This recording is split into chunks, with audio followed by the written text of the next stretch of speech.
রওয়ায়াত শুনেন। এটা হচ্ছে হাদিসের বা কোরআন পাকের কোন আয়াত, হাদিস নয়। এটা হাজী ইমদাদুল্লাহ মুহাজিরে মক্কি, হাজী ইমদাদুল্লাহ মুহাজিরে মক্কি ওনার একটা কবিতা। উনি কি কবিতা লিখেছেন? ওনার একটা কবিতা শুনেন। উনি বলছেন শফিয়ে আসিয়া তুম হো। উনি বলছেন কি? শফিয়ে আসিয়া তুম হো। উনি বলছেন হে আল্লাহর রাসূল, ইয়া রাসূলুল্লাহ, আপনি হচ্ছেন গুনাহগারদের জন্য সুপারিশকারী। সুবহানাল্লাহ। গুনাহগারদের সুপারিশকারী কে? আপনি রাসূল। আর বলছেন ওয়াসিলায়ে বেকাসা তুম হো। শুধু তাই নয়, এবং যারা অসহায় তাদের আপনি সহায় হন। সুবহানাল্লাহ। অসহায়দের সহায় কে? রাসূলুল্লাহ। অসহায়দের সহায় রাসূলুল্লাহ। নাকি এটা বলতে সমস্যা হবে? সমস্যা হবে না।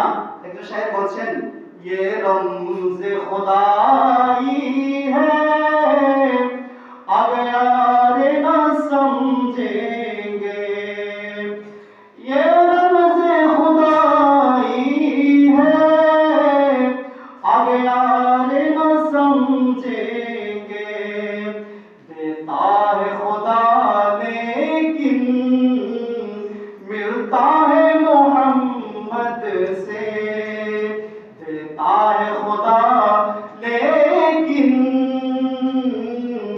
मिलता है मोहम्मद से। सलातुनिया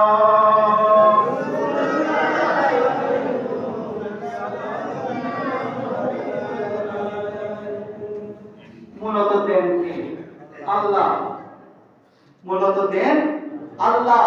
তো আল্লাহ দেন দেওয়ালা মূলত, আর এগুলো বন্টন করার দায়িত্ব দিয়েছেন আমার রাসূলকে। সুবহানাল্লাহ। তো হাজী ইমদাদুল্লাহ মুহাজিরে মক্কি বলছেন আপনি রাসূল হচ্ছেন যারা গুনাহগার, দুনিয়াতে থাকতে গুনাহ করেছে, গুনার বোঝা ভারী করে ফেলেছে, তাদেরকে কিয়ামতের ময়দানে আপনি সুপারিশকারী। আর কি? ওয়াসিলায়ে বেকাসাতুম হো। আর আপনি রাসূল হচ্ছেন যাদের কোনো সাহারা নাই, যাদের কোনো সাহায্যকারী নাই, যাদের কোনো সহায় নাই, আপনি রাসূল তাদের সহায়। সুবহানাল্লাহ। এতটুকু বলে